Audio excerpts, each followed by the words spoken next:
The Trojan War, immortalized in Homer's Iliad, has captivated imaginations for millennia. It's a story of love, betrayal, divine intervention, and epic heroism. Yet, as with many legends passed through centuries, separating fact from fiction becomes a complex endeavor. Was there truly a war over Helen of Troy, or does the myth conceal a more grounded historical conflict? In this article, we explore the intersection of myth and reality behind the Trojan War. The myth, gods, heroes, and the fall of Troy. According to Greek mythology, the Trojan War began when Paris, a prince of Troy, abducted Helen, the wife of Menelaus, king of Sparta. This act provoked the wrath of the Greek world, leading to a coalition of Greek kingdoms sailing to Troy to retrieve her.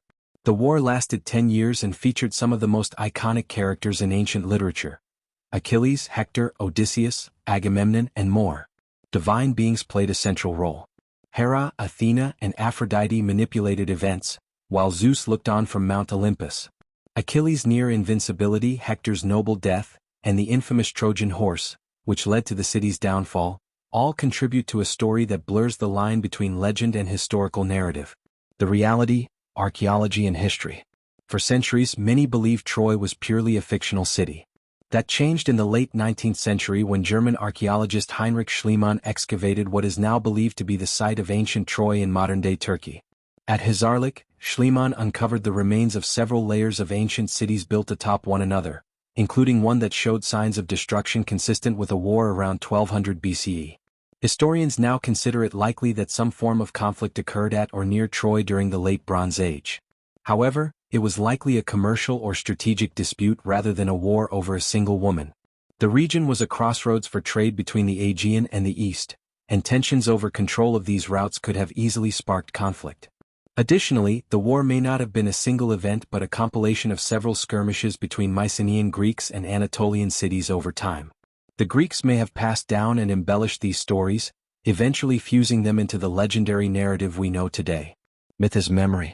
The Trojan War serves as a powerful example of myth as cultural memory. While the Iliad was composed several centuries after the supposed war, it preserves linguistic, political, and military aspects of the Mycenaean world. For instance, references to boar-tusk helmets and chariot warfare match archaeological evidence from the Bronze Age. Moreover, the themes of honor, glory, and fate reflect Greek values and serve as moral instruction. In this way, the myth transcends its historical roots, becoming a mirror through which the Greeks saw themselves and their society. Conclusion: between legend and truth. The Trojan War exists in a space where myth and history converge. While the story of gods, heroes, and Helen's abduction is likely embellished, archaeological evidence suggests a kernel of truth beneath the legend. The ruins of Troy, signs of war, and regional power struggles point to a real conflict that inspired one of humanity's greatest epics.